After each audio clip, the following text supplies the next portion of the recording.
لیکن سب سے زیادہ خوشی حضرت جناب ڈاکٹر آصف جلالی ان سے مل کر خوشی ہوئی، کیونکہ یہ عقیدے کی سرحدوں پر مسلسل پہرا دیتے چلے آ رہے ہیں، اس لیے ہمیں ان سے مل کر بڑی خوشی ہوئی، اور انتہائی جلالی آدمی ہیں، خیال رکھو، انتہائی جلالی آدمی ہیں، خیال رکھنا، مگر حد درجے کے جمالی بھی ہیں۔ اب سمجھو جلال کڑے ویلے ہوں جمال کڑے ویلے ہوں، نبی کے ہو کے رہو جمال ہی جمال ہے، نبی سے بگڑ کے رہو گے تو جلال ہی جلال ہے۔ اللہ ایسے علماء کی زندگی دراز طویل اور بہار بدامہ زندگی سلامت رکھے۔ عالی قدر واصف شان رسول اعظم و دانائے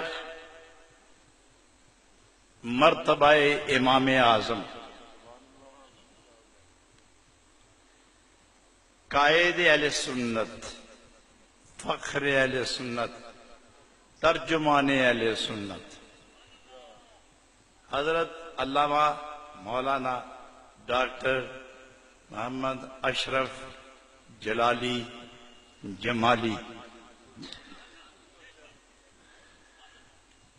کسی کے لیے جلالی ہے اور کسی کے لیے جمالی ہے، یہ بھی یاد رکھو۔ یہ وہ پاکیزہ شخصیت ہیں کہ جتنے جتنے اوصاف کے صیغے جمع کرتے جاؤ وہاں اور گنجائش نکلتی آتی ہے۔ یہ ایک قابل فخر شخصیت ہیں، پاک باز نوجوان، صاحب صدق و ایمان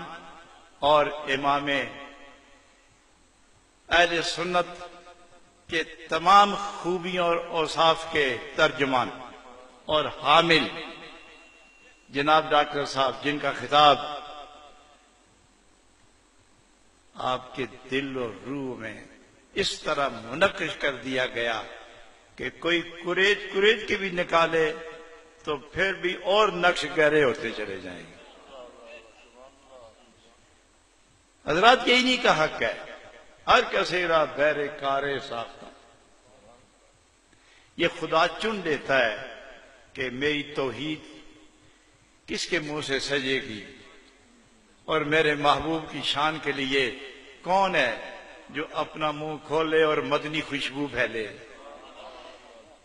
یہ چن لیتا ہے کہ میرے خاص خواص مقربین کی تعریف و توصیف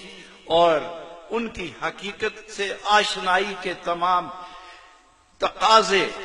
اور تمام صیغے ترتیب دے کر بیان کون کرے گا، یہ من جانب اللہ یہ لوگ مقرر ہوتے ہیں۔ حضرات